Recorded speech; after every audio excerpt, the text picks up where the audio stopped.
أعوذ بالله من الشيطان الرجيم.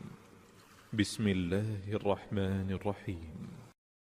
الحمد لله رب العالمين والصلاة والسلام على خاتم الأنبياء أشرف المرسلين.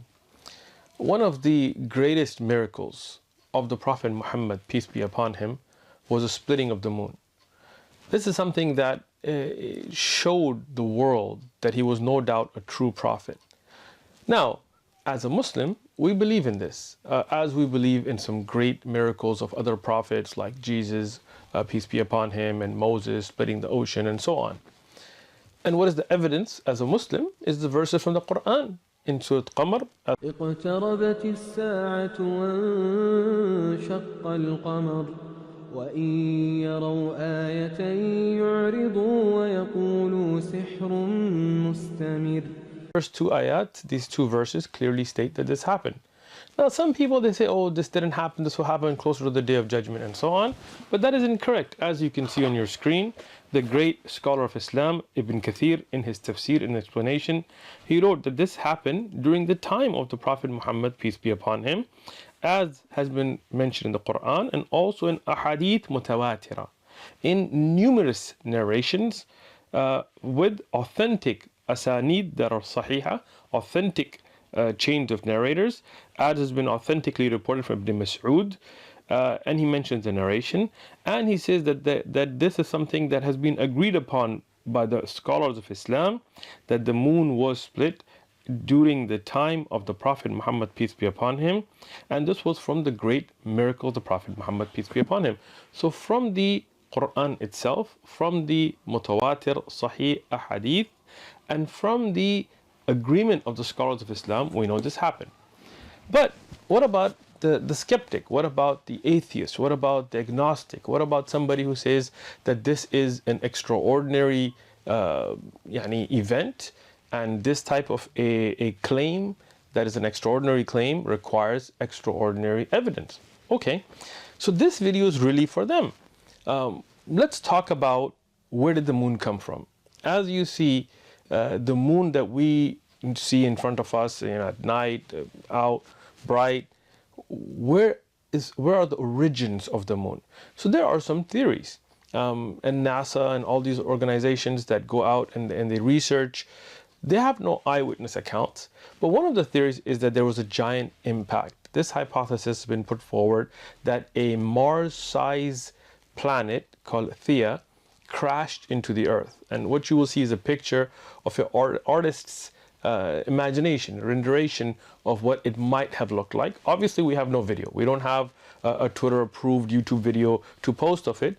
But NASA and others have said that there was a giant impact that hit the Earth, and debris from the Earth came out from this impact and formed over long periods of time, mostly about 4.5 billion years ago, and it formed into the moon that we have today. Okay.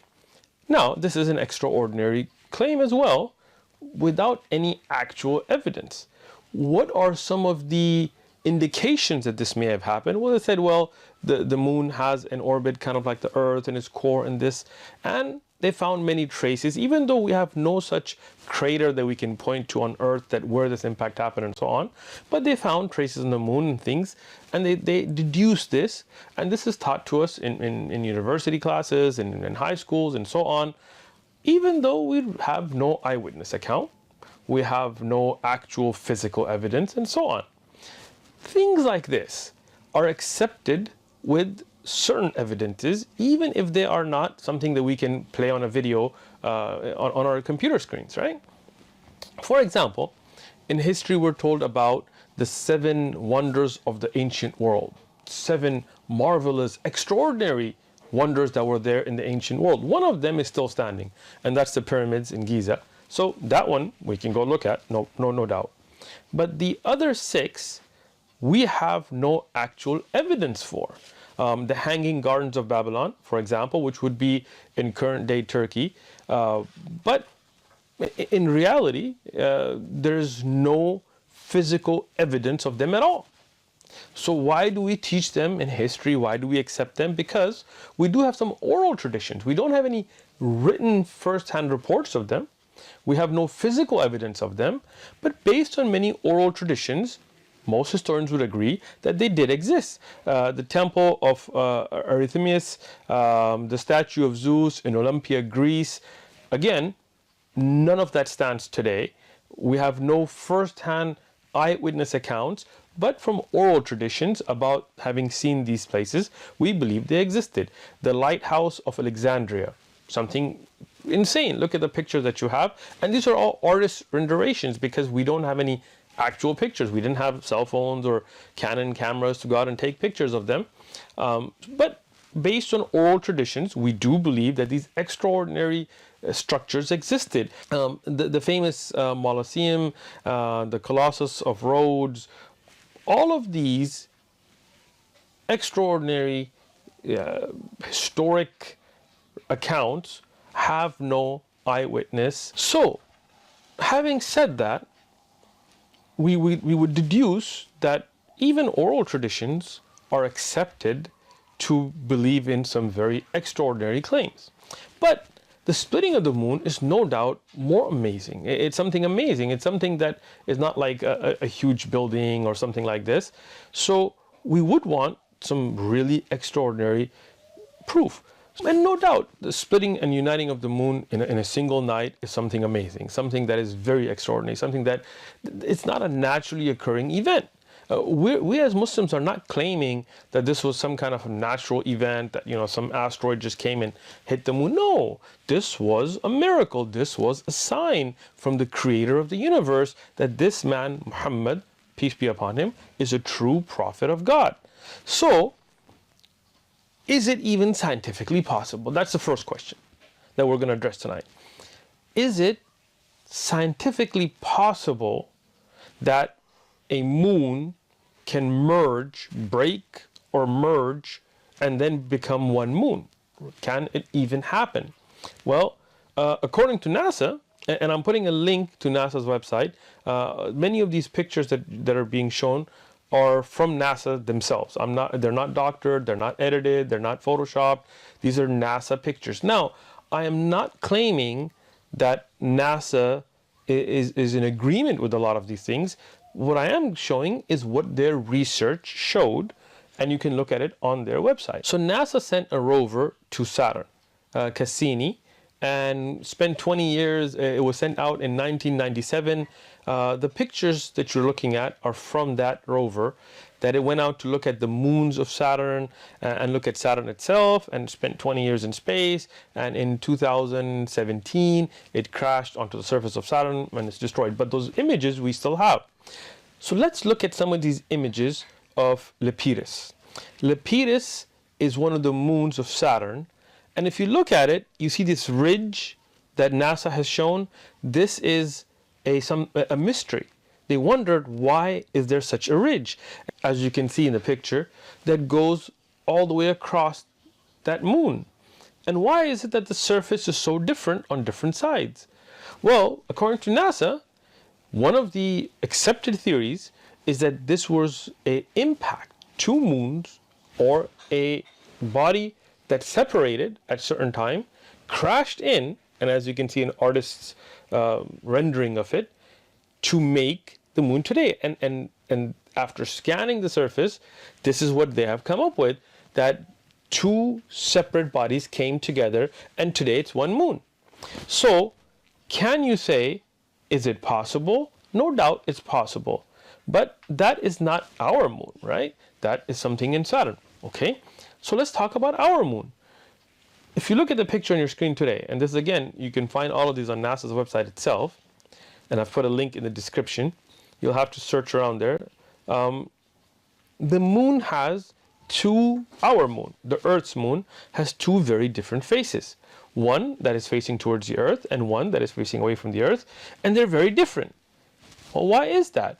One of the theories that's put forward by NASA themselves is that this is because there was a merging, and this is now the picture you have on your screen. This is also an artist's rendering of a theory put forward by NASA scientists, that there was a merging of two moons into one, in our moon, of the Earth's moon. So what does this tell you? That no doubt it is very possible that our moon has been merged back together. And one of the evidences that you can find for this, as you will see in the picture now, are these ridges, which are called rima. Rima meaning grooves, right? And there is the rima Artedias, which is 300 kilometers. In fact, all across the moon, in different places, you will find these cracks. Well, what causes them? There are many theories. One of them being that, as we mentioned before, that the two moons that collided caused these ridges. One of them being their volcanic tunnels and so on. I'm not claiming that NASA knows the answer, but they have taken these pictures and put forward these theories as well. So, how can we be sure, or that how did the moon ever split and come back together? Well, I mean, the only way we could really know is if we had eyewitness accounts. Wouldn't that be amazing if we actually had eyewitness accounts? Well, we do. We do have eyewitness accounts. Let me begin with those. There is, during the time of the Prophet Muhammad, peace and blessings be upon him, there is an event that happened where the people of Mecca, the non-believers of Mecca, challenged the Prophet Muhammad, peace be upon him, and said, if you're a true prophet, split this moon, split it in two and bring it back together. And the Prophet Muhammad, peace be upon him, told them that if I do this, will you believe? They said yes. He said okay. And he prayed to God, to the Creator, to Allah. And Allah split the moon. And eyewitnesses saw this. And I know this is an amazing, extraordinary event. That's why we call it a miracle. And it came back together the same night. Now, a skeptic would ask, okay, well, who saw this? Obviously the Prophet Muhammad, peace be upon him. But you could say, well, he's the one that's performing this, so, who else saw it? Well, we have in his historic documentation, in a book called Sahih al-Bukhari, we have the narration from Ibn Mas'ud. Ibn Mas'ud is one of the companions of the Prophet Muhammad, peace be upon him. And in the narration that is on your screen now, he reports this to have occurred as well. Now, you could say, okay, well, who's Ibn Mas'ud? Ibn Mas'ud, we know exact details about this eyewitness. What was his name? His name was Abdullah. What was his father's name? His father's name was Mas'ud. What was his mother known as? Abd. Did he have siblings? Yes. For example, he had a brother named Utbah. Okay, was he married? Yes. His wife was named Zainab. Did he have children? Yes. We know all of those details. We know who his son was, we know who his father was, we know he was born in 594, we know that he died in 653. So this person who was an eyewitness, and his credibility, his abilities, his history is well known. Okay, but who did he tell this event to? Well, as you can see on your screen, he told it to Abu Ma'mar. Well, who's Abu Ma'mar? His name is Abdullah. Well, who's his father? His father is a man named Sakhbara. Well, who did he tell it to? He told it to a man named Ibrahim al-Nakhai. Ibrahim, who is Ibrahim al-Nakhai?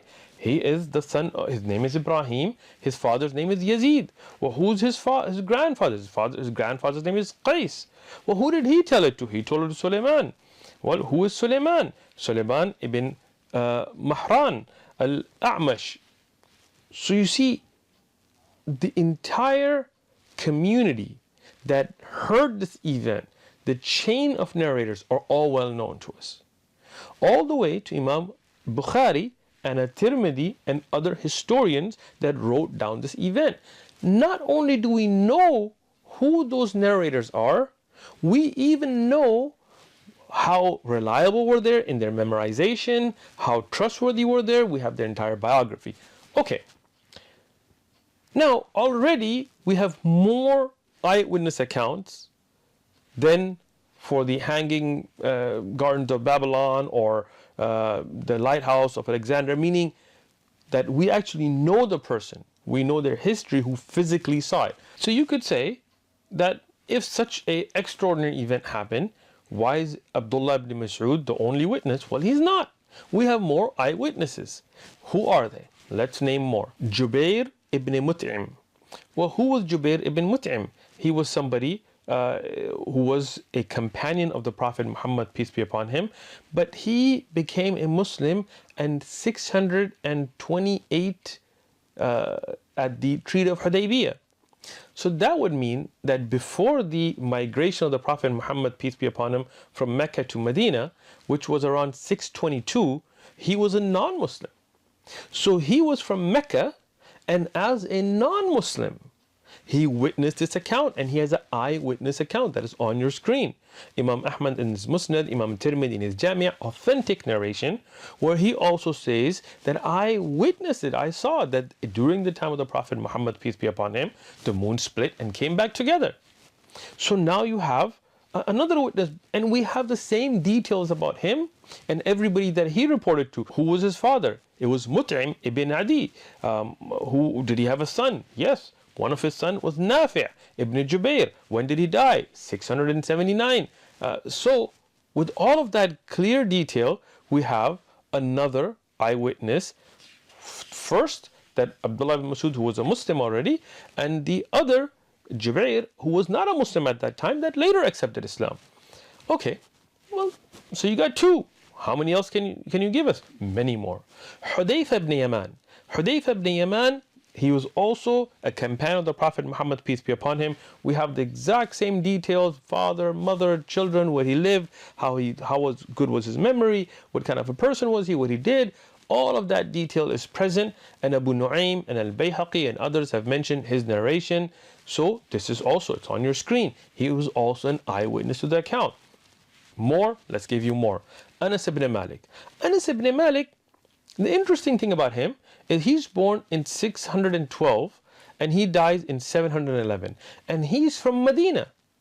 And he, in Sahih al-Bukhari, he also witnesses this event. So that means the people of Medina were also witnesses to this event. Okay, Abdullah ibn Abbas, also another witness, authentic. We have Abdullah ibn Umar, who was the son of Umar ibn Khattab, famous companion, also an authentic narration. Now, some of them, they are physical witnesses, and there are other companions who were too young, so they asked the people of Mecca who witnessed it and got the information from them. Many, many, many reports. We can go on. But a very important report from eyewitnesses is what's reported by Ibn Kathir in Bidayah wa Nihaya, in one of the famous books of Islamic history called Bidayah wa Nihaya. It is also reported by Abu Nu'aym, and it's also reported by Ibn Sayyid al-Nas. In this narration, it lists non-Muslims who were eyewitnesses. So we've already given you 6, 7 of the Muslims or those that became Muslim after this event that witnessed it. But now I'm going to give you of non-Muslims. Who were they? Walid ibn Mughira. We have his history as well. We have the famous Abu Jahl, whose actual name is Amr ibn Hisham. We have Al-As ibn Hisham. We have As ibn Wa'il. We have all of these people that were non-Muslims. Not just them. We have Al-Aswad ibn Abdul Yaghuth. Yaghuth was one of the idols, and his father was named as the slave of that idol. He was a non-Muslim, Al-Aswad here. Al-Aswad ibn Muttalib, Zam'a ibn Al-Aswad, another ibn Al-Harith. These 8 mushrikeen, polytheists that were there, they were the ones that challenged the Prophet Muhammad, peace be upon him, and said, if you are a true prophet, split this moon. They are witnesses in this narration that the moon split. Now, this is very important because these are opponents. These are enemies. If the moon didn't split, they would be the first one to come out and say, you know what? We put this challenge and it didn't happen. But they were all eyewitnesses, even as enemies, that the moon did split. Ibn Kathir had this in Bidayah wa Nihaya, and I put the reference and the scan of the book. This is in Arabic, obviously, on the screen. Al-Hafiz Abu al-Qasim al-Tabrani, the famous scholar of history, and others, Al-Qadi Iyad and others have mentioned this narration. Now, Qadi Iyad, one of the great scholars, historians, in his book Al-Shifa, Sayyid Nas, another great scholar in his Uyun al-Athar, and I put the pictures on the screen for you to know about these books. They mention a very important narration, and Ibn Kathir has this in Bidayah wa Nihaya, that not only did these enemies of the Prophet Muhammad, peace be upon him, witness this, but they said that if this man, Muhammad, peace be upon him, has done some kind of magic, this is a trick, then he may have fooled us, but he will not have fooled the whole world. This is a skeptical question, and this is good. So they said, we will ask those caravans that were out to Yemen or to Syria, that were out, that were not in Mecca, whether they saw this event or not. And this is a question that somebody may have. If this event happened, why did people outside of Mecca not see it? Well, they did. In this narration, they asked the caravans that returned to Mecca, and every single one of them confirmed that they also saw the moon split. So now this is very important, because not only did the people of Mecca and a report out of Medina and proponents and opponents all see this as eyewitness accounts, but people that were outside in caravans in Arabia also saw the same event. And this is something that was mentioned in the Qur'an. If any of the polytheists, the mushrikeen, the idol worshippers, saw this in the Qur'an and had not witnessed it, they would have objected to this. In the later time, this happened in Mecca, after the migration of the Prophet Muhammad, peace be upon him, to Medina, and then coming back at Fath of Mecca, the victory of Mecca. They would have said, hey, in your Qur'an it says the moon split, but we didn't see it. But they didn't, because those mushrikeen, those polytheists, they themselves saw the event as well. Now, as a skeptic, somebody who's agnostic, somebody who's going to question, they may say, okay, you have reports out of Mecca and Arabia and these caravans and Medina, but what about other parts of the world? If some great event like this happened, like the moon splits, then surely people in other parts of the world would have seen it. Well, first thing, it is unrealistic to expect that people would have seen it in the daytime, right? Because we can't see the moon in the daytime. So, you know, in parts of North America and South America and Europe, if you look at time, if it was the early part of the night, obviously this wasn't midnight or 2, 3 a.m. because then people would have been asleep in those days. In the early part of the night, if the moon split, when the people are out, that means that in Europe and the United States, which obviously didn't exist at the time, but let's say North America and South America, it would be daytime. Night had not come. The sun begins its cycle from the east and sets in the west. So that means it would have been daytime. It is unrealistic to expect them to have seen it. Although if you go way back into Japan and Fiji and these areas, then it would have been probably getting very, very late. So most people would have been sleeping. But where is it likely that somebody could have seen it other than Arabia? Well, there could have been reports, no doubt, out of places like India, because Al-Hind, which would be east of Arabia, it would still be, you know, the earlier part of the night. Okay, so why don't we have any reports from there? Well, we do. In the book called Qissatul Shakaruti Farmat, which is in a manuscript format, the actual handwritten manuscript in the British Library, there is evidence that has been produced that there was an account in India regarding this by a king of Kerala, of southern India, that saw this, and later when he met Muslims, he became a Muslim. Now, you can question that report, and I did as well. We want to make sure that we're looking at authentic, well-established history. No problem. So what I did is I emailed the British Library and I asked them about this, and I'm going to read off their email. So the inquiry I sent was to the British Library, which is at 96 Euston Road, London, NW1 2DB, United Kingdom. And I called them and I emailed them and I requested information about this manuscript.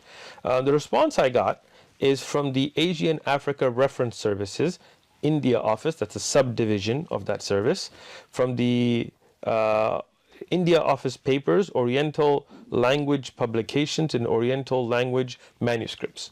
They said, we are pleased to confirm that we do indeed hold in our collection a composite manuscript, and the reference number is IO Islamic 2807, On portfolios 81 through 104 verso, there is an account of an Indian king having witnessed the splitting of the moon and converting to Islam.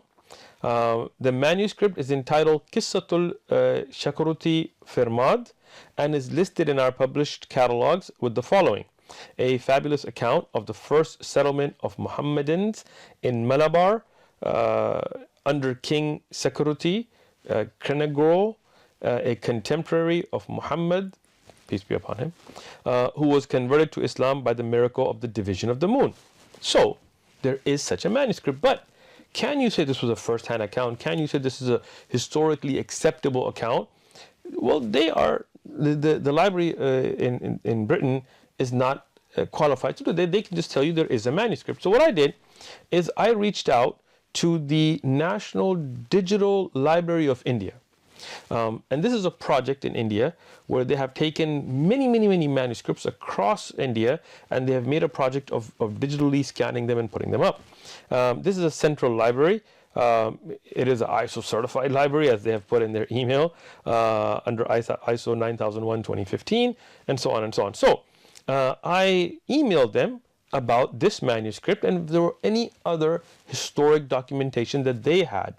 After a long time of me waiting and sending additional emails, I got a response from them. And they said, thank you for your question about the manuscript Qissatul Sakarwati Farmad. There is a digital copy of the translation from the Israel Oriental Studies Journal by Dr. Yunan Friedman. So there's actually a translation. We say we do not house the original manuscript as it is housed in the British Library in London, which is the first people that I had contacted. As for the record of a king named Shakarwati Farmas, also pronounced Farmad, and his observation of the splitting of the moon and later embracing Islam, then this is well documented in many manuscripts that are housed in the National Digital Library of India. The name Shiraman Perumal, and I may be mispronouncing this, is a title that is often ascribed to kings who ruled Kerala from the Chera dynasty before 1000 AD. After 1000 AD, they were called Kula Shirokaras. So just the fact that that title was named under Chiriman shows that this was a very early report and an early writing.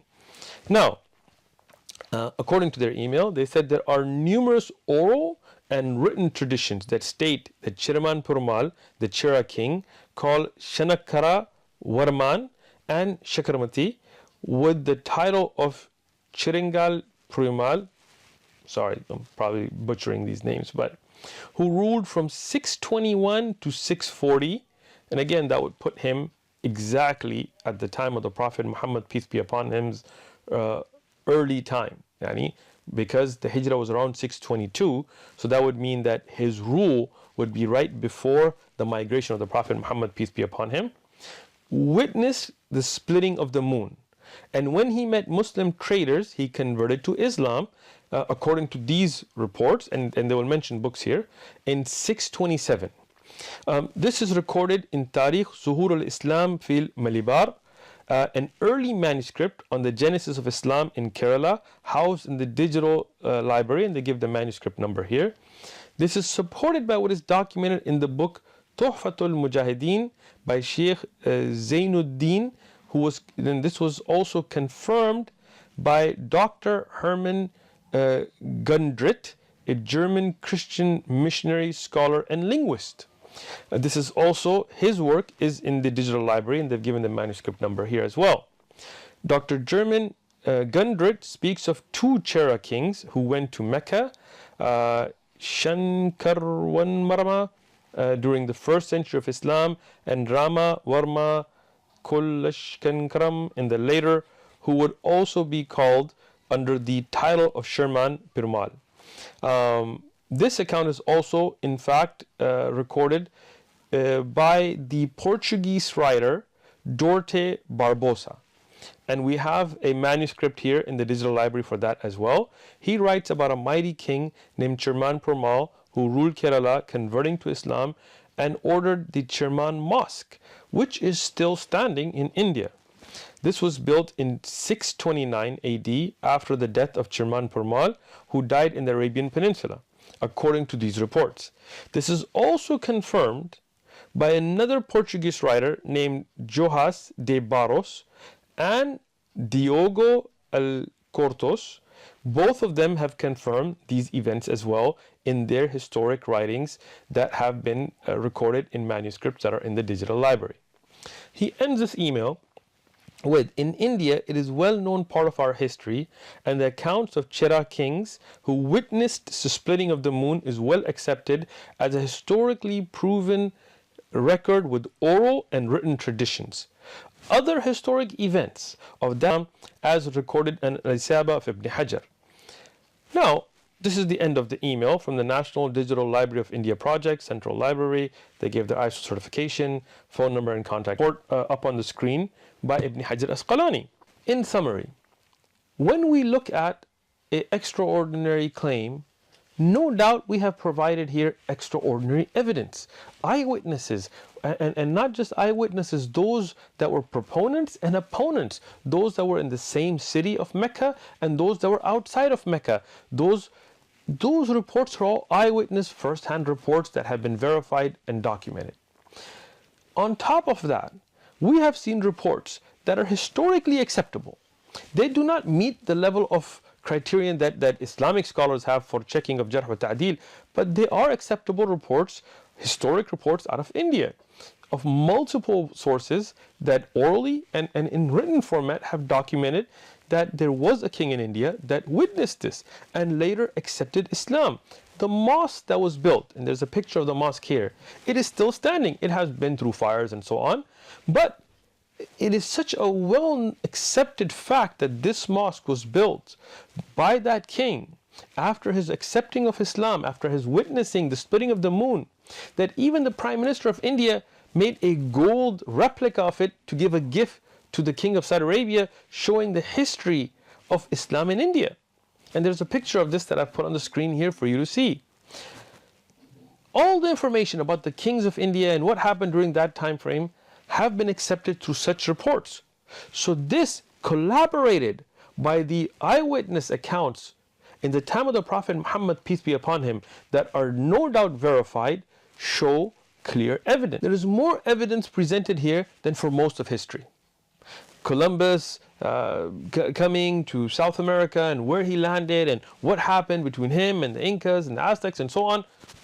Who were the eyewitnesses to these accounts? Who did they tell this account to? Who were their parents? Who were their children? How reliable was their memory? We don't know. Because of those oral traditions, because of writings that are way after them, we accept these accounts.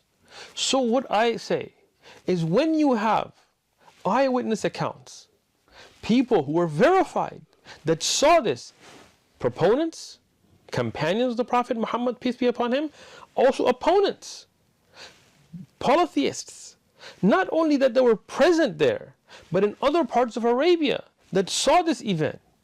And not just that, even when this claim was put forward, none of the polytheists for years after that were present ever challenged it.